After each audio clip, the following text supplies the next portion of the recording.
Hello students, my name is Mohit Bansal. Welcome to Mohit Bansal classes. Students, हम लोग अपने chapter के MCQ solve कर रहे थे। आप लोगों को पता होगा ऑलरेडी कि हम चैप्टर तो पढ़ाते ही हैं। चैप्टर से रिलेटेड प्रीवियस ईयर में जितने क्वेश्चंस आए हैं स्कैनर वो पूरा सॉल्व करते हैं। उसके अलावा हम हर चैप्टर के अलग से एमसीक्यूज भी सॉल्व करते हैं। तो जिन स्टूडेंट्स ने क्लासेस परचेज की हुई है उनको ऑलरेडी ये पता है कि हर चैप्टर का एमसीक्यू उसकी एमसीक्यू की क्लासेस आपको अलग से दी जाती हैं और नोट्स में भी एमसीक्यू प्रोवाइड करे जाते हैं। तो हम लोगों ने अभी तक हमारे तीन चैप्टर कंप्लीट कर लिए, प्रीवियस ईयर के क्वेश्चंस कंप्लीट कर लिए, एमसीक्यू कंप्लीट कर लिए हैं। अब हमारा जो फोर्थ चैप्टर है अकाउंट्स एंड ऑडिट, उसके एमसीक्यूज हम आज की क्लास में सॉल्व करने वाले हैं। बच्चों मैं आपको बता दूं ये जो एमसीक्यूज हैं ये प्रीवियस ईयर में जो आ चुके हैं एग्जाम्स में वो एमसीक्यू भी हम सॉल्व करेंगे। उसके अलावा सीएमए इंस्टीट्यूट ने जो अपने सजेस्टेड कॉपी देते हैं सजेस्टेड आंसर्स के अंदर वो एमसीक्यू भी सॉल्व करेंगे। और उसके अलावा हमने मॉड्यूल से हमारी टीम ने बहुत सारे एमसीक्यूज अलग से बनाए हैं वो भी सॉल्व करेंगे। तो इन एमसीक्यू के अंदर आपका पूरा चैप्टर कवर अप हो जाता है। चलिए स्टार्ट करते हैं। हम एमसीक्यू कर रहे हैं आज अपने सीएमए फाइनल लॉ के fourth chapter that is accounts and audit का। देखिए सबसे पहला क्वेश्चन ये है कि बुक्स ऑफ अकाउंट्स कौन इंस्पेक्ट कर सकता है। बच्चों मैंने आप लोगों को जब चैप्टर पढ़ाया था तब बताया था कि हर कंपनी को अपने अकाउंट्स की एक बुक बनाना जरूरी होती है। उस कंपनी को यह लिखना होता है कि पूरे साल में उसने कितनी कमाई करी, कितना खर्चा किया, ये अकाउंट्स मेंटेन करना कंपलसरी होता है। क्वेश्चन अब ये आता है कि ये जो बुक्स ऑफ अकाउंट है ये कहां पर रखी जाती है, कंपनी के रजिस्टर्ड ऑफिस में रखी जाती है। और इसको कौन चेक कर सकता है, मैंने आपको बताया था only and only board of directors check कर सकते हैं और कोई चेक नहीं कर सकता। याद रखिएगा इस बात को। ये कौन चेक कर सकता है, सिर्फ डायरेक्टर चेक कर सकता है। अच्छा क्वेश्चन ये आता है कि सपोज कीजिए सर एक टाटा कंपनी है और टाटा कंपनी के अंदर मिस्टर एक्स नाम का डायरेक्टर है। क्या वो मिस्टर एक्स की जब मर्जी करेगी उठ के चला आएगा और बोलेगा लाओ आज मुझे कंपनी के बुक्स ऑफ अकाउंट्स इंस्पेक्ट करवा दो? नहीं नहीं नहीं, अरे ऐसा नहीं होता। डायरेक्टर कंपनी के बुक्स ऑफ अकाउंट्स को चेक कर सकता है, इसमें कोई डाउट नहीं है। लेकिन इसका मतलब ये नहीं है कि वो जब चाहेगा तब आकर चेक कर ले, नहीं, बल्कि वो डायरेक्टर पहले कंपनी को राइटिंग में एक नोटिस देगा कि साहब मैं आपकी कंपनी के अपनी कंपनी के बुक्स ऑफ अकाउंट्स को चेक करना चाहता हूं। और उसके कितने टाइम के अंदर अंदर जब उस डायरेक्टर ने रिक्वेस्ट करी है उसके कितने दिनों के अंदर अंदर उसके पास में बुक्स ऑफ अकाउंट्स इंस्पेक्ट करने के लिए अवेलेबल हो जाने चाहिए। 15 दिन के अंदर अवेलेबल हो जाने चाहिए। ये बात देखो यहां पर मैंने जब आपको चैप्टर पढ़ाया था तब बताया भी था, यहां पर ये मैंने एक्सप्लेनेशन लिखा भी। तो बच्चे एक तो हमने एमसीक्यू पढ़ा कि कंपनी के अकाउंट्स को कौन इंस्पेक्ट कर सकता है, only and only director, answer C. और जिस दिन वो कंपनी में रिक्वेस्ट लगाएगा उसके कितने दिन के अंदर उसकी रिक्वेस्ट एंटरटेन होनी चाहिए, 15 दिन के अंदर। आगे चल क्वेश्चन ये आता है अगर कोई भी डायरेक्टर कंपनी के अकाउंट्स की बुक को बुक्स ऑफ अकाउंट्स को इंस्पेक्ट करना चाहता है, चेक करना चाहता है, कर सकता है। 15 दिन में उसको दे दिया जाएगा जब से उसने रिक्वेस्ट करी है कि तुम इंस्पेक्ट कर लो। क्वेश्चन ये है कि वो डायरेक्टर जो बुक्स ऑफ अकाउंट्स को इंस्पेक्ट एक्चुअली में कर रहा है उससे कितनी फीस पे करनी पड़ेगी इसके लिए। क्या उसे 100 रुपए देने होते हैं या 1000 1000 रुपए देने होते हैं या 5000 5000 रुपए देने पड़ते हैं, या फिर ये फ्री ऑफ कॉस्ट है? कंपनी का डायरेक्टर अगर कंपनी के बुक्स ऑफ अकाउंट्स को इंस्पेक्ट करना चाहता है तो उसको इस बात का एक भी रुपया, सिंगल रुपया नहीं देना पड़ता। None of the above. यहां तक आपको समझ में आया? और बच्चों इन तीनों क्वेश्चन का एक्सप्लेनेशन यहां पर आपको डिटेल में दिया है। चैप्टर जब हमने पढ़ा था तब हमने इसके एग्जाम्पल्स भी देखे थे और प्रीवियस ईयर के क्वेश्चंस भी साथ में सॉल्व कर लिए थे। आगे चलते हैं प्यारे बच्चों। नेक्स्ट आ जाता है फोर्थ पॉइंट। फोर्थ पॉइंट बोल रहा है कि ट्रू स्टेटमेंट बताओ। बच्चों इन चारों को पढ़ाने से इस वाले क्वेश्चन का आंसर देखने से पहले मैं एक चीज आपको ध्यान दिला देता हूं, हालांकि हमने चैप्टर में पढ़ा है पर रिवाइज कर। मैंने आपको यह बताया था बच्चे कि हर कंपनी को अपने बुक्स ऑफ अकाउंट्स बनाने जरूरी होते हैं, इसमें कोई डाउट नहीं। हर कंपनी को अपने बुक्स ऑफ अकाउंट्स बनाने जरूरी होते हैं, बिल्कुल होते हैं। पर क्वेश्चन अब ये आ गया है बच्चों कि ये जो बुक्स ऑफ अकाउंट्स हैं आखिर इनको कंपनी कहां पर रखती है? कंपनी इनको अपने रजिस्टर्ड ऑफिस में रखती है। कहां पर रखती है? कंपनी अपने रजिस्टर्ड ऑफिस में रखती है। इवन सपोज कीजिए कोई कंपनी की बहुत सारी ब्रांचेस हैं, तो वो ब्रांचेस के बुक्स ऑफ अकाउंट्स भी कंपनी के रजिस्टर्ड ऑफिस में रखे जाते हैं। क्लियर है? अच्छा, मैंने आपको ये बताया था कि ये कंपलसरी है, ये जरूरी है कि हर कंपनी के बुक्स ऑफ अकाउंट्स उसके रजिस्टर्ड ऑफिस में ही होने चाहिए। लेकिन लेकिन लेकिन अगर कोई कंपनी अपने बुक्स ऑफ अकाउंट्स को अपने रजिस्टर्ड ऑफिस में नहीं रखना चाहती, कोई दिक्कत नहीं है, किसी दूसरे प्लेस पर रख सकती है। अगर कोई कंपनी अपने बुक्स ऑफ अकाउंट्स को रजिस्टर्ड ऑफिस में नहीं रखना चाहती, कोई प्रॉब्लम नहीं है, कोई दिक्कत नहीं है, किसी दूसरे प्लेस पर रख सकती है, कोई टेंशन नहीं है। बट शर्त यह है कि वो जो दूसरा प्लेस होगा वो उसी सिटी के अंदर होगा जिस सिटी में आपका रजिस्टर्ड ऑफिस है। एग्जाम्पल के तौर पे रिलायंस कंपनी है। रिलायंस कंपनी का सपोज कीजिए रजिस्टर्ड ऑफिस, सपोज क्या कीजिए है ही मुंबई के अंदर है। वो अपने बुक्स ऑफ अकाउंट्स को रजिस्टर्ड ऑफिस में नहीं रखना चाहती, कोई दिक्कत नहीं है, दूसरे प्लेस पर रख ले, बट वो दूसरा प्लेस भी मुंबई में होगा, मतलब उसी सिटी टाउन विलेज में होगा जहां कंपनी का रजिस्टर्ड ऑफिस है। पहली बात। दूसरी बात, इसके लिए उस कंपनी के बोर्ड ऑफ डायरेक्टर्स को पहले एक बोर्ड मीटिंग करनी होगी, उसमें बोर्ड रिजोल्यूशन से अप्रूव करना होगा। मतलब कंपनी के बोर्ड ऑफ डायरेक्टर मिलकर बोलेंगे कि यार वैसे तो books of account registered office में रखते हैं, बट हम दूसरी जगह पर रखना चाहते हैं, चलिए हम सब हाँ बोल देते हैं। जब बोर्ड ऑफ डायरेक्टर अप्रूव करेंगे तभी दूसरे प्लेस पर रखे जाएंगे बुक्स ऑफ अकाउंट्स। और यह बात आरओसी को बताई जाएगी 7 डेज के अंदर।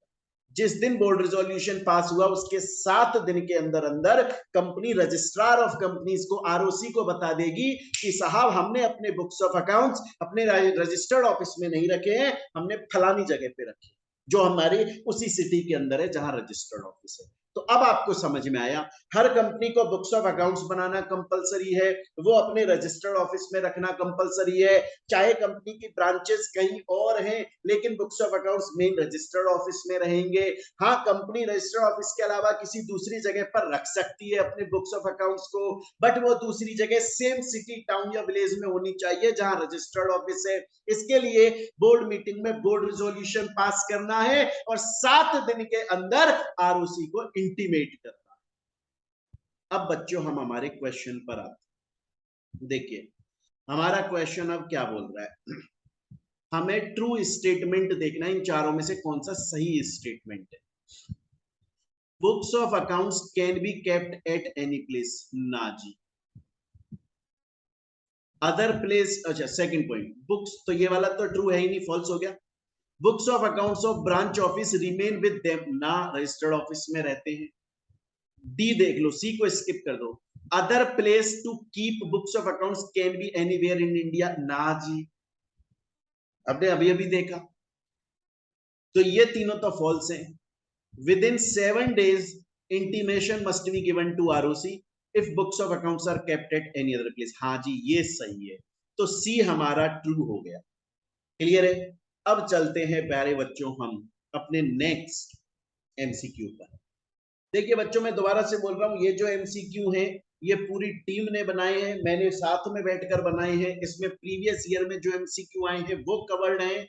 उसके अलावा जो सीएमए ने सजेस्टेड आंसर्स में एमसीक्यू देते हैं वो कवर्ड है। और उसके अलावा हमने मॉड्यूल से खुद से इनको पिक करके लिया है। इसमें पूरा चैप्टर कवर है, बहुत इंपॉर्टेंट है। सभी चैप्टर के एमसीक्यूज आपको मिल रहे हैं और आपके पास में इसके नोट्स ऑलरेडी पहुंच चुके हैं। ठीक है, जिन बच्चों ने क्लास परचेज किया उनके पास में नोट्स पहुंच चुके हैं, जिन्होंने सिर्फ नोट्स परचेज किए उनके पास में भी ये पहुंच चुके हैं। चलिए नेक्स्ट आता है books of accounts must be maintained. Books of accounts कितने टाइम के लिए मेंटेन करे जाते हैं? जैसे एग्जांपल के तौर पे सपोज कीजिए आज 2022-23 फाइनेंशियल ईयर चल रहा है। कंपनी है मोहित बंसल क्लासेस कंपनी। ये कंपनी अपने बुक्स ऑफ अकाउंट्स बनाएगी तो कितने साल तक उनको संभाल के रखेगी, प्रिजर्व करके रखेगी, मेंटेन करके रखेगी? अगले 8 फाइनेंशियल ईयर्स तक। नेक्स्ट 8 फाइनेंशियल ईयर्स तक मेंटेन करना जरूरी है। Answer D. आगे चलते हैं बच्चों। नेक्स्ट आ जाता है, अब इस क्वेश्चन को सॉल्व करने से पहले मैं आपको दोबारा से याद करवा दूं कॉन्सेप्ट जो हमने क्लास में पढ़ा था। मैंने आपको क्या बोला था? मैंने आपको बोला था बच्चों की एनुअल रिटर्न हर कंपनी बनाती है और आरओसी के पास में फाइल करती है।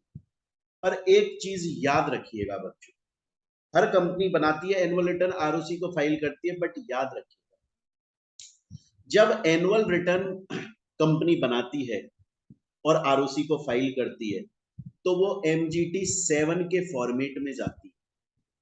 जिस दिन एनुअल जनरल मीटिंग हुई कंपनी की, उसके 60 डेज के अंदर अंदर कंपनी अपनी एनुअल रिटर्न आरओसी के पास में फाइल करती है फॉर्म नंबर MGT 7 में। क्लियर है? यहां तक ये एक कॉन्सेप्ट है। मैं दोबारा से बोलता हूं, हर कंपनी को अपनी एनुअल रिटर्न बनाना जरूरी है। वो एनुअल रिटर्न MGT 7 फॉर्मेट में ही बनती है। ये फॉर्मेट गवर्नमेंट ने, आरओसी ने, MCA ने स्पेसिफाई किया है। उस फॉर्मेट में एनुअल रिटर्न हर कंपनी बनाती है। एनुअल जनरल मीटिंग खत्म होने के 60 दिन के अंदर आरओसी को फाइल कर देती है। पढ़ा है हम। हमें दूसरी बात को, हर कंपनी को अपना एनुअल रिपोर्ट भी बनाना पड़ता है। हर कंपनी को अपनी एनुअल रिपोर्ट बनानी पड़ती है। एनुअल रिपोर्ट के अंदर बोर्ड रिपोर्ट आती है, बहुत सारी रिपोर्ट आती है। तो बोर्ड रिपोर्ट, एनुअल रिपोर्ट के अंदर बोर्ड रिपोर्ट है। जैसे एनुअल रिपोर्ट एक पूरी बुक है, उसके अंदर एक बोर्ड रिपोर्ट छोटा सा पार्ट है। उसमें एनुअल रिटर्न का एक्सट्रैक्ट दिया जाता है। एक्सट्रैक्ट का मतलब ये समझ लो समरी। पूरी एनुअल रिटर्न नहीं, उसका एक समरी, उसका एक तरह का मोबाइल पे स्क्रीनशॉट लेते हो ना वो। तो याद रखिएगा एक चीज, अब मैं जो बोल रहा हूं बड़े ध्यान से सुनिए बच्चों। अगर कोई कंपनी एक्चुअली में एनुअल रिटर्न फाइल कर रही है तो वो MGT 7 में होगी। लेकिन अगर कोई कंपनी उसका सिर्फ एक्सट्रैक्ट फाइल कर रही है बोर्ड रिपोर्ट के अंदर, सिर्फ एक समरी फाइल कर रही है, वो MGT 9 में होगा। मैं दोबारा से बोल देता हूं, अगर कोई कंपनी एक्चुअली में एनुअल रिटर्न ही फाइल कर रही है वो MGT 7 में होगा। लेकिन अगर कोई कंपनी एनुअल रिटर्न का एक्सट्रैक्ट समरी फाइल कर रही है तो फिर वो MGT 9 में फाइल होगा। क्लियर है? अब हम हमारे क्वेश्चन पर आते हैं बच्चे। एक्सट्रैक्ट ऑफ एनुअल रिटर्न, इसको देखते ही समझ जाना MGT 9। आगे चलते ये बोल रहा है बोर्ड रिपोर्ट को और उसके एनेक्सर्स को कौन साइन करता है? बड़ा सिंपल है, सेक्शन 134 में मैंने बताया था चेयरपर्सन करता है अगर ऑथराइज्ड है। तो आंसर ए हो जाएगा। इसमें दिमाग ज्यादा लगाने की जरूरत नहीं है, सिंपल सा आंसर है, याद होना चाहिए आपको। एक उसमें क्लास में पढ़ाया है और क्लास के अंदर हमने इसका एग्जाम्पल भी सॉल्व कराया।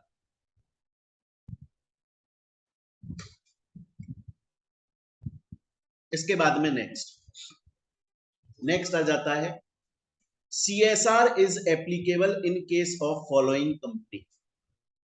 कॉर्पोरेट सोशल रेस्पॉन्सिबिलिटी, सबसे पहले तो मैंने आपको पढ़ाया हुआ है, मैं दोबारा से ध्यान दिला देता हूं, क्योंकि इंपॉर्टेंट चीज है ये।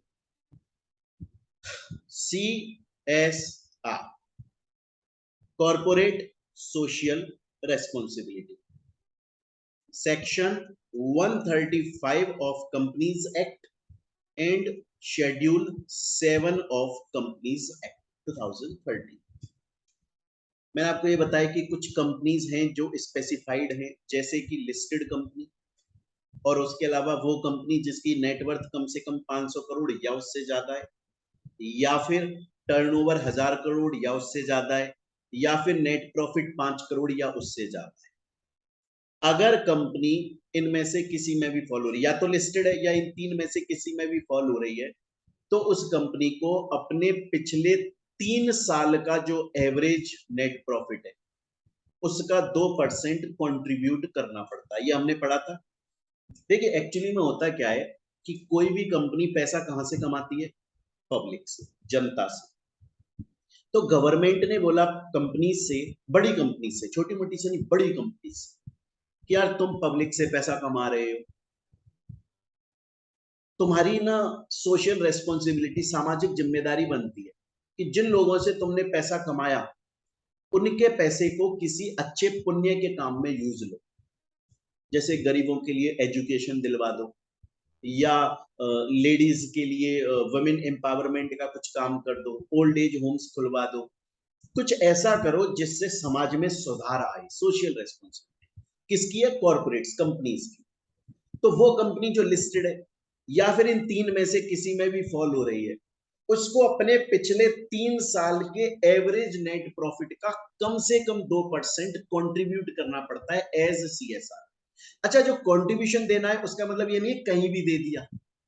कंट्रीब्यूशन का मतलब ये नहीं है कि कहीं भी कंट्रीब्यूट कर दिया, पॉलिटिकल पार्टी को कंट्रीब्यूट कर दिया, अपने बेटे को कंट्रीब्यूट कर दिया, अपनी कंपनी के एम्प्लॉइज को ना। शेड्यूल 7 के अंदर स्पेसिफाइड है कि एजुकेशन पे, रूरल डेवलपमेंट पे, विमेन एम्पावरमेंट पे, पॉवर्टी को हटाने के लिए उन जगह पे कंट्रीब्यूट करो जहां लोगों को जरूरत है। आ रही है मेरी बात समझ में? तो बच्चे अब क्वेश्चन क्या पूछ रहे, ये तो हो गई सीएसआर की बात। और दूसरा एक और चीज बता देता हूं कि वो कंपनी जो या तो लिस्टेड है या इन तीन में से किसी में भी फॉल हो रही है, मतलब वो सीएसआर करेगी, उसके लिए कंपलसरी हो गया है सीएसआर करना। उसको एक सीएसआर कमिटी बनानी पड़ती है अपनी कंपनी के अंदर। उस कमिटी का काम सिर्फ इतना होता है कि वो इस बात को पक्का करे कि कंपनी ने कंट्रीब्यूशन दे दिया कि नहीं। अब क्वेश्चन देखते हैं। ये क्वेश्चन एग्जाम में आया हुआ है, और एक बार नहीं आया, 2-3 बार आया है, क्योंकि सीएसआर सिर्फ इस चैप्टर में नहीं आता।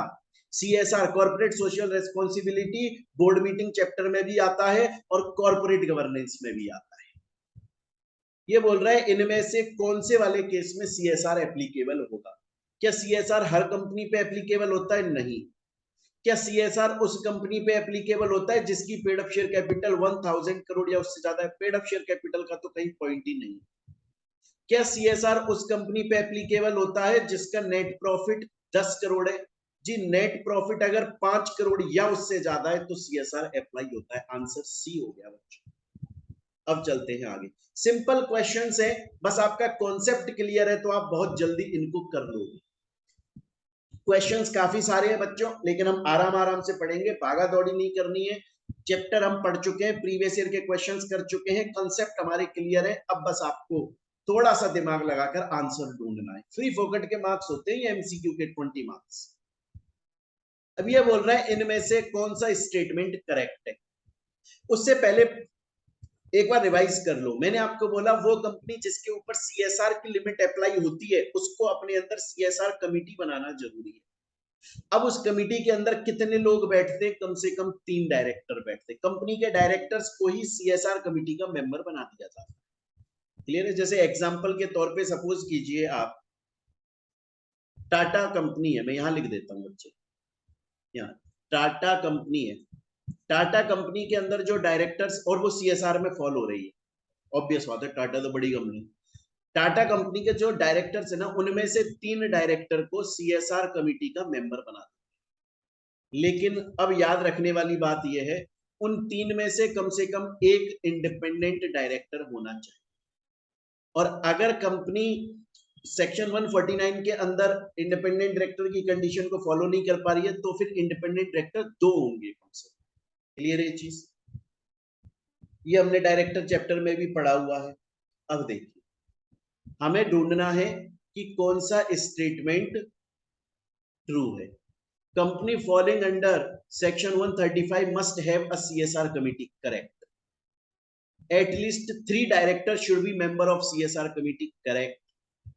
Out of 3 directors, 1 must be independent director, correct. तो तीनों की तीनों करेक्ट है, all of the above answer हो जाए। आगे चलते, copy of financial statement, financial statement की कॉपी आरओसी के पास में फाइल करी जाती है कितने दिन के अंदर? देखो बच्चों, पढ़ाया था मैंने आपको, जब एजीएम हुई उसके 30 दिन के अंदर। सिंपल का आंसर है इसका, याद रखने वाला आंसर है। और ओपीसी के केस में कितने दिन में फाइल होती है? फाइनेंशियल ईयर खत्म होने के 180 दिन के अंदर। क्लियर है? उसके अलावा लिस्टेड कंपनी के अंदर अगर ऑडिटर अपॉइंट करना है तो किसकी रिकमेंडेशन जरूरी है? एग्जांपल के तौर पे सपोज कीजिए कंपनी है Mohit Bansal classes, listed company है। इस कंपनी के अंदर अगर ऑडिटर अपॉइंट करना है तो उस ऑडिटर की किससे रिकमेंडेशन आना मैंडेटरी है? ऑडिट कमेटी से। ये सब याद रखने वाले क्वेश्चंस हैं बच्चों, ये आपको क्लास में पढ़ाए हुए हैं डिटेल में, लेकिन प्रीवियस ईयर में आए हुए हैं, इसलिए यहां पर हम दोबारा सॉल्व कर रहे हैं, आपका रिवीजन भी हो रहा है इस।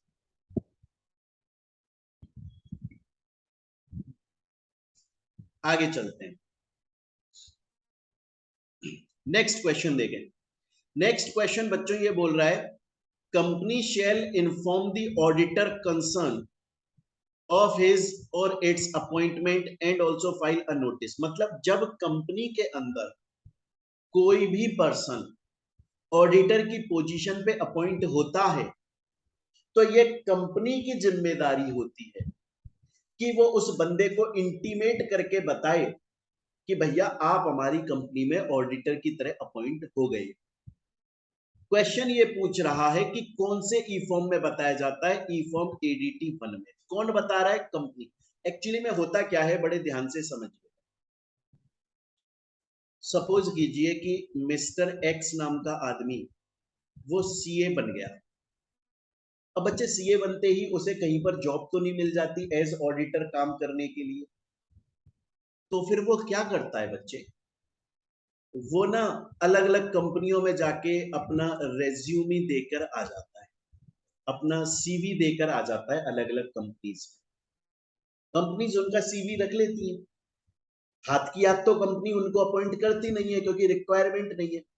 जब कंपनी को रिक्वायरमेंट होती है तब कंपनी अपने लोगों से डिस्कस करती है कि हमारे पास में देखो एक फलाने बंदे का सीवी आया था, रेज्यूमी आया था, वो क्वालिफाइड आदमी है, उसने इतना अलग अलग जगह पे काम किया हुआ है और हमारी कंपनी में ऑडिटर बनना चाहता है। तो कंपनी पहले, वो बंदा तो अपना रेज्यूमी देके चला गया कहीं और, अब कंपनी अपने लोगों से बातचीत करती है, अपने लोगों से सलाह मशवरा करती है कि क्या इसको हम अपॉइंट कर लें एज ऑडिटर, और फिर उनसे बोला जाता है। फिर अगर अपॉइंट हो गया, मान लीजिए कंपनी के लोगों ने बोला ठीक है इसको अपॉइंट कर लो, तो फिर उस बंदे को 15 दिन के अंदर अंदर एडीटी 1 में इन्फॉर्म किया जाता है कि मुबारक हो, लड्डू ले आओ, आपको हमारी कंपनी में ऑडिटर की पोजीशन पे अपॉइंट कर दिया। अब चलते हैं हम अपने नेक्स्ट क्वेश्चन पर। नेक्स्ट क्वेश्चन है 24 नंबर का, देखें बच्चों। An individual as auditor for more than one term of 5 consecutive years can be appointed in which of the following company? बड़ा सिंपल है, बड़े ध्यान से सुन लीजिए, मैं एक बार दोबारा से कॉन्सेप्ट आपको जल्दी से रिवाइज करवा रहा हूं। मैंने आपको ये बताया था, किसी भी कंपनी के अंदर इंडिविजुअल पर्सन भी ऑडिटर की तरह अपॉइंट हो सकता है, या कोई फर्म भी कंपनी के अंदर ऑडिटर की तरह अपॉइंट हो सकती है। ये पढ़ाया था मैंने आपको बच्चों। मैंने ये बताया था कि जब भी, चाहे से कोई फर्म है चाहे से इंडिविजुअल पर्सन, पहले इंडिविजुअल पर्सन की बात करेंगे। अगर कोई इंडिविजुअल पर्सन किसी भी कंपनी में ऑडिटर की पोजीशन पे अपॉइंट हो रहा है तो वो 1 टर्म के लिए अपॉइंट होता है, और अगर कोई फर्म अपॉइंट हो रही है तो वो भी 1 टर्म के लिए अपॉइंट होती है, लेकिन वो रीअपॉइंट भी हो सकती है, फॉर लगातार 2 टर्म के लिए रह सकती है। इंडिविजुअल पर्सन हमेशा 1 टर्म के लिए ही रहेगा, उसके बाद में फिर बीच में गैप आना जरूरी है। वो सेम कंपनी में 1 टर्म के बाद ऑडिटर नहीं रह सकता। ये 1 टर्म कितने साल का होगा? मैक्सिमम 5 साल का हो सकता है। अब सपोज कीजिए एक कंपनी है टाटा, वो ये बोलती है हमारे यहाँ तो वन टर्म का मतलब होता है 3 साल, तो इसका मतलब जो भी ऑडिटर वन टर्म के लिए अपॉइंटेड है वो 3 साल तक रहेगा। रिलायंस कंपनी बोलती है हमारे यहाँ तो वन टर्म का मतलब होता है 4 साल, तो उसके यहाँ 4 साल रहेगा। एयरटेल कंपनी बोलती है मेरे यहाँ तो वन टर्म का मतलब होता है 5 साल, तो उसके यहाँ 5 साल रहेगा। 5 साल से ऊपर का वन टर्म नहीं हो सकता। तो इंडिविजुअल पर्सन, जैसे आज अगर मैं किसी कंपनी में ऑडिटर की पोजीशन पे अपॉइंट हो रहा हूं तो मैं वन टर्म के लिए हूंगा। उस कंपनी का वन टर्म जितने साल का है मैं उतने के लिए अपॉइंटेड रहूंगा, मैक्सिमम 5 साल। फिर मैं लगातार सेकंड टर्म के लिए सेम कंपनी में रीअपॉइंट नहीं हो सकता।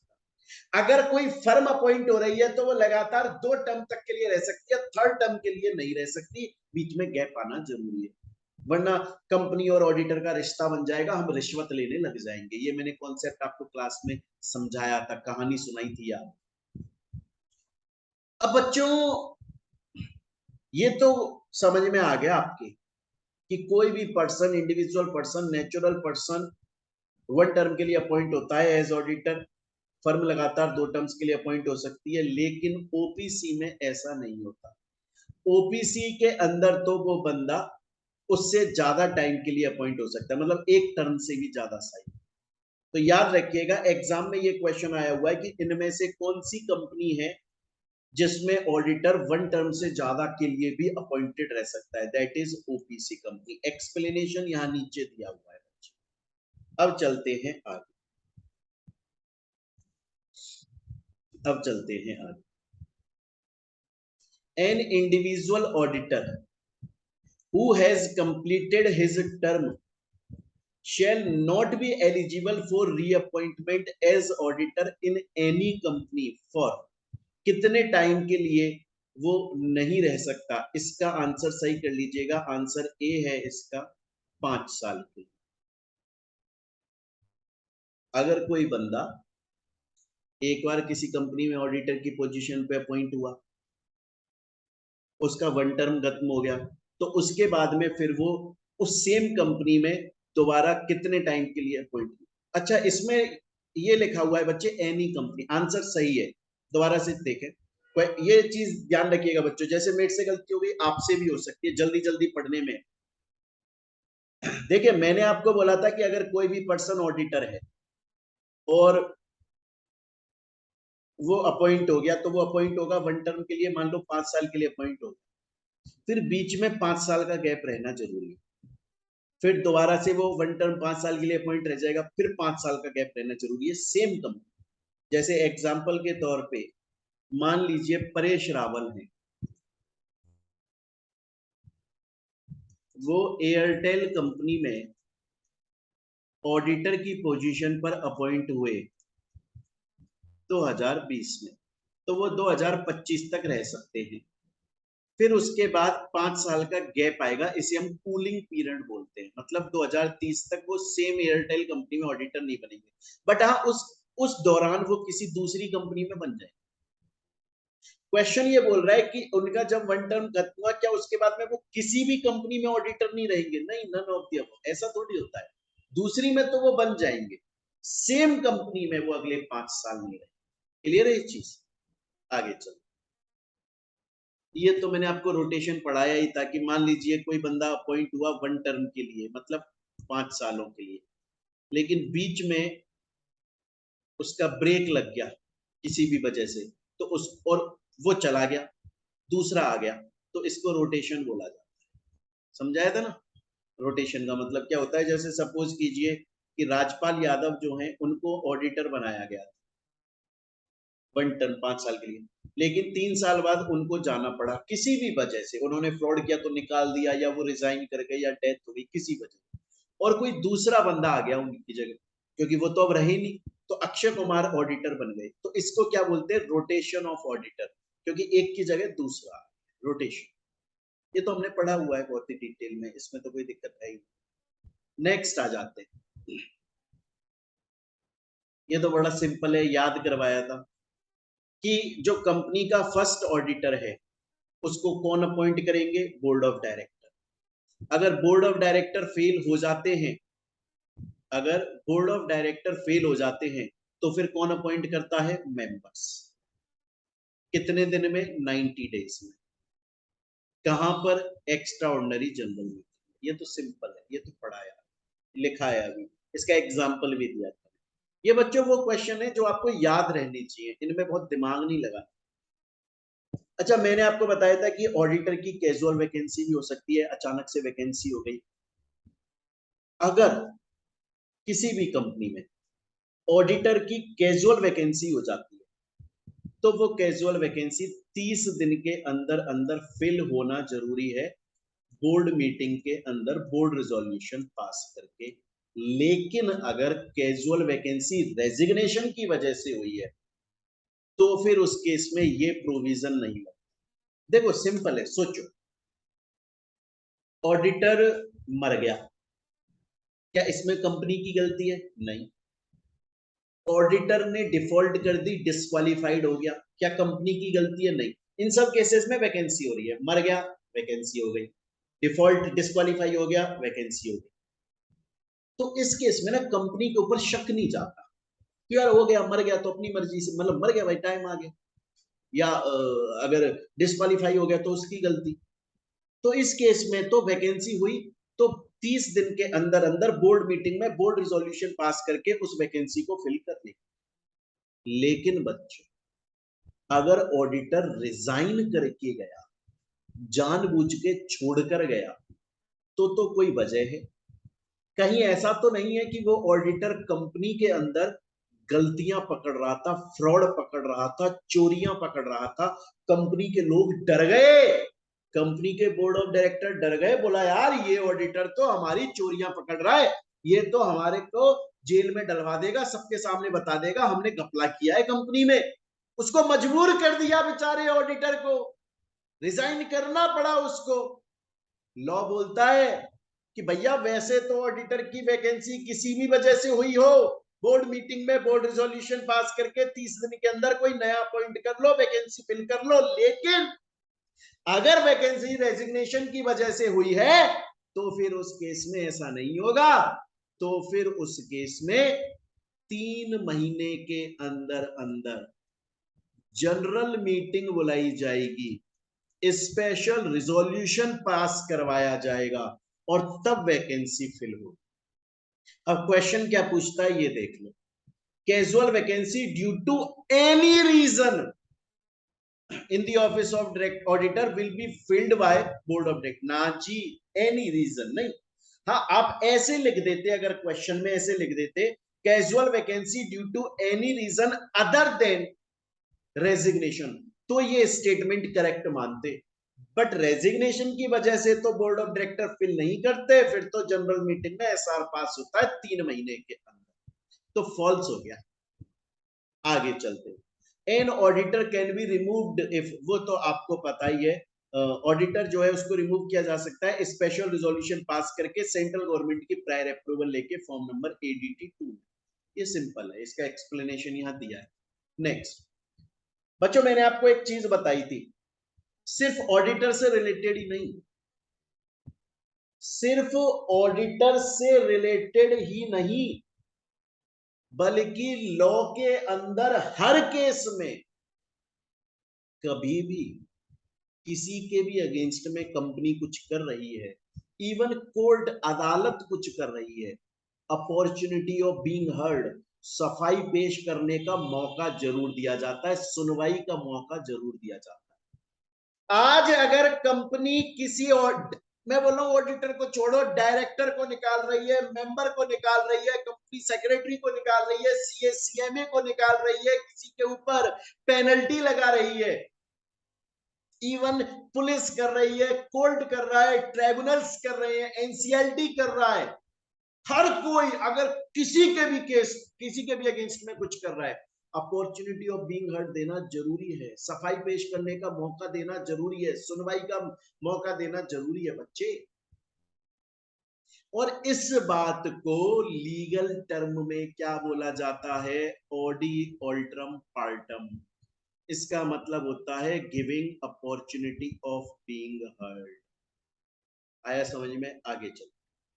इन case of resignation of auditor which of the E form, वो आपको पता ही है, ADT 3 फाइल होता है। इसके बाद में नेक्स्ट आगे चलते। अच्छा, मैंने आपको एक चीज और बताई थी बच्चों, याद हो, एग्जाम्पल देकर बताया था शाहरुख खान और सलमान खान का मैंने आपको, कि एक फर्म, एक LLP लिमिटेड लाइबिलिटी पार्टनरशिप जो है वो भी ऑडिटर बन सकती है। अब आपको पता है LLP में CS भी पार्टनर होता है, CA भी पार्टनर होता है। LLP ऑडिटर तो बन सकती है, लेकिन ऑडिट करने सिर्फ CA लोग जाए। आ रही है मेरी बात समझ में? दूसरा, CA लोग उस फर्म में मेजोरिटी में होने चाहिए। ऐसा नहीं हो सकता कि टोटल 5 पार्टनर हैं जिनमें से 3 CS हैं, 2 CA हैं, वो LLP ऑडिटर नहीं बन पाएगी। क्योंकि कंडीशन क्या है कि अगर LLP के अंदर CS है, CMA है और CA है, तो वो LLP ऑडिटर की तरह अपॉइंट हो सकती है, बशर्ते CA मेजोरिटी में हो, CS और CMA से ज्यादा हो। दूसरा, ऑडिट करने सिर्फ CA जाएगा। देखो, CS को, कंपनी सेक्रेटरी को फाइनेंशियल ऑडिट का नहीं पता, लेकिन उसको पता, CA को पता है, तो CA जाएगा ऑडिट करने। अगर मान लीजिए ये LLP किसी के यहाँ पर सेक्रेटरियल ऑडिटर की तरह अपॉइंट होती है, तो ऑडिट करने CS जाएगा, क्योंकि CA को नहीं आती सेक्रेटरियल ऑडिट करनी, काम अलग अलग है दोनों। तो इसी के ऊपर क्वेश्चन आया हुआ है। मोहित बंसल एंड एसोसिएट्स, ये एक ऑडिट फर्म है, इसके अंदर 5 पार्टनर है जिनमें से 3 CA हैं, ठीक है, मेजोरिटी में है। इनको ऑडिटर बनाया जेठालाल गड़ा इलेक्ट्रॉनिक्स कंपनी लिमिटेड ने। अब आपको ये बताना है, क्या सभी पार्टनर्स ऑडिट करने जा सकते हैं? नहीं। क्या सिर्फ ऑडिट CS करने जा सकता है? नहीं, सभी नहीं जा सकते। तो नन ऑफ द अबव हो गया। क्यों सिर्फ CA जाएगा ऑडिट पर? क्लियर है? आगे चलते। अच्छा, ये डिस्क्वालिफिकेशन वाला पॉइंट है, ये मैं डायरेक्टली बता देता हूं कि अगर कोई भी पर्सन या उसका रिलेटिव, उसने उस कंपनी से, उसकी सब्सिडरी होल्डिंग एसोसिएट कंपनी से 5 लाख या उससे ज्यादा का इन डेट लोन लिया हुआ है, तो फिर वो डिस्क्वालीफाई हो जाता है, ये हम पढ़ चुके। फर्स्ट ऑडिटर की रेम्यूनरेशन कौन तय करता है? फर्स्ट ऑडिटर की रेम्यूनरेशन बोर्ड ऑफ डायरेक्टर्स तय करते हैं। सिंपल है ना यार, इसमें क्या देखना है इतना? हाँ, ये क्वेश्चन इंपॉर्टेंट है, प्रीवियस ईयर में आए हैं, आने के चांसेस हैं, बट सिंपल है। हम लोगों ने अपनी जो क्लास है उसको इतना बेहतर तरीके से पढ़ा है, प्रीवियस ईयर के क्वेश्चन करेंगे, आपको आराम से क्लिक हो जाएंगे।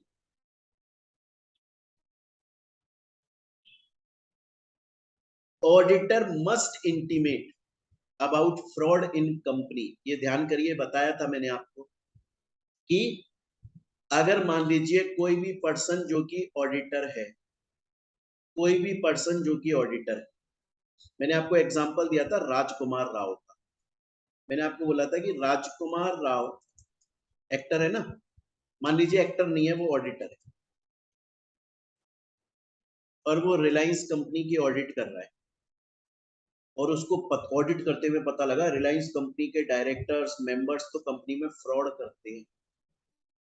तो इसकी क्या जिम्मेदारी बनती है? इसकी जिम्मेदारी बनती है, ये सेंट्रल गवर्नमेंट के पास जाएगा 60 दिन के अंदर, जब से इसको पता लगा कंपनी में फ्रॉड हो रहा है, उसके 60 डेज के अंदर ये सेंट्रल गवर्नमेंट के पास में जाकर बोलेगा कंपनी में फ्रॉड होता है। ये क्वेश्चन बहुत इंपॉर्टेंट है बच्चों। आगे चलते हैं। ऑडिट रिपोर्ट कौन से फॉर्मेट में बनती है? ADT 4 में। और कॉस्ट रिकॉर्ड्स, ये तो पेपर नंबर 19 में भी मैंने आपको पढ़ाया है, CRA 1 में बनते हैं। सिंपल है यहां तक की कहानी। कॉस्ट ऑडिट कौन करता है? सिर्फ और सिर्फ CMA इन प्रैक्टिस, सिर्फ और सिर्फ CMA इन प्रैक्टिस। कारो जो है वो किसके ऊपर एप्लीकेबल होता है? मैंने आपको कुछ कंपनीज बताई थी, मैंने बताई थी 1% कंपनी पे एप्लीकेबल नहीं होता, बैंकिंग कंपनी पे एप्लीकेबल नहीं होता, इंश्योरेंस कंपनी पे एप्लीकेबल नहीं होता, सेक्शन 8 कंपनी पर एप्लीकेबल नहीं होता। ये देखिए, आपको याद हो तो मैंने एक स्टेटमेंट आपको फ्रेश याद करवाया था। तो बच्चों, ना तो बैंकिंग पे एप्लीकेबल है, ना इंश्योरेंस पे, ना सेक्शन 8, किसी पर भी एप्लीकेबल है। इनके अलावा बाकी पर एप्लीकेबल होता है। और सेक्शन 144 ऑडिटर, मैंने आपको बोला था कि अगर आज कोई कंपनी है और वो किसी पर्सन को ऑडिटर की पोजीशन पे अपॉइंट कर रही है, तो जिसको भी ऑडिटर की पोजीशन पे अपॉइंट करेगी वो इंडिपेंडेंट आदमी होना चाहिए। वो खुद या उसका रिलेटिव उस कंपनी से जुड़ा हुआ नहीं होना चाहिए। क्योंकि देखो ऑडिटर का क्या काम है, ऑडिटर का काम है फाइनेंशियल स्टेटमेंट्स की ऑडिट करना। मतलब अब पता है आपको, आज अगर कोई भी बंदा पब्लिक किसी कंपनी में पैसा इन्वेस्ट करने का सोचती है ना कि यार मैं इस कंपनी में पैसा लगाऊं, तो वो कंपनी के फाइनेंशियल स्टेटमेंट्स पे भरोसा नहीं करती। क्योंकि पब्लिक को पता है कि यार कंपनी अपने फाइनेंशियल स्टेटमेंट्स में अपनी बुराई क्यों लिखेगी, झूठ लिख देगी। कंपनी में लॉस चल रहा है तो भी लिखेगी प्रॉफिट है। लेकिन पब्लिक भरोसा करती है ऑडिट रिपोर्ट पर। पब्लिक को ये लगता है कि जो ऑडिटर कंपनी में ऑडिट करने गया उसने जो ऑडिट रिपोर्ट बनाई है, उसने कंपनी के फाइनेंशियल स्टेटमेंट्स को चेक किया है, तो वो झूठ नहीं बोलेगा अपनी ऑडिट रिपोर्ट में, उसने सब कुछ सच लिखा है। वो हमें रियल पिक्चर दिखाएगा कंपनी के फाइनेंशियल स्टेटमेंट्स की, कि कंपनी सच में प्रॉफिट में है कि लॉस में। तो बच्चे जो ऑडिट रिपोर्ट होती है ना, वो एकदम ट्रू एंड फेयर होनी चाहिए।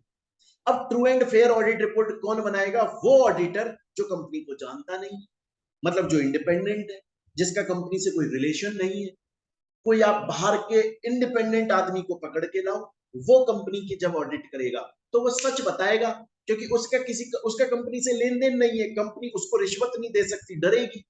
अगर आप कंपनी के जानकार को पकड़ कर लेकर आ गए और उसको ऑडिटर बना दिया, वो तो कंपनी का चेला है। अरे वो तो कंपनी से रिश्वत लेकर और झूठ लिख देगा, वो तो लिख देगा हाँ फाइनेंशियल स्टेटमेंट बहुत अच्छे। इसीलिए कोई भी पर्सन जो कंपनी का ऑडिटर बन रहा है, वो कंपनी को पहले से कोई भी ऐसी सर्विस नहीं देना चाहिए, टोटली इंडिपेंडेंट होना चाहिए। तो ऐसी कोई भी सर्विस नहीं दे। तो बच्चों यहाँ पर हम लोगों के चैप्टर 4 अकाउंट्स एंड ऑडिट के एमसीक्यूज खत्म होते हैं। फिर दोबारा से बोल रहा हूं, आपको पूरा चैप्टर हमने पढ़ लिया, हर चीज की कहानी बनाकर पढ़ लिया। प्रीवियस ईयर के क्वेश्चन हमने साथ में सॉल्व करे हैं, उसके अलावा एमसीक्यू सॉल्व कर लिए। बच्चों अगर आप क्लास, अगर ये मैं वीडियो हो सकता है सोशल मीडिया प्लेटफॉर्म पर डालूं, अगर क्लासेस परचेज करनी है तो आप इस नंबर पे कांटेक्ट करके परचेज कर सकते हैं, या डायरेक्टली हमारा ऐप डाउनलोड कर ले। हमारा ऐप है मोहित बंसल क्लासेस के नाम से, वीडियो की डिस्क्रिप्शन में लिंक मिल जाएगा, क्लिक करते ही ऐप पर पहुंच जाओगे, डाउनलोड कर लो उसको। आप हमारी क्लासेस परचेज कर सकते हो, या चाहो तो सिर्फ हमारे नोट्स भी परचेज कर सकते हो, बहुत से बच्चे नोट्स भी लेना चाहते हैं, उसमें ये एमसीक्यूज मिलते हैं आपको और चैप्टर्स भी मिलते हैं आपको। तो आप जो भी चाहे वो परचेज कर सकते हैं, बहुत ही नॉमिनल फीस होती है। अगर आप क्लास परचेज करोगे तो आपको कंप्लीट क्लासेस मिलती हैं, नोट्स होम डिलीवरी होती है, ऑल ओवर इंडिया 7 दिन में पहुंच जाते हैं, प्लस एमसीक्यू क्लास आपको मिलती है, प्लस एमसीक्यू के नोट्स। तो चलिए बच्चों, मिलते हैं अब हम हमारी नेक्स्ट क्लास के अंदर। Till then, bye bye, take care.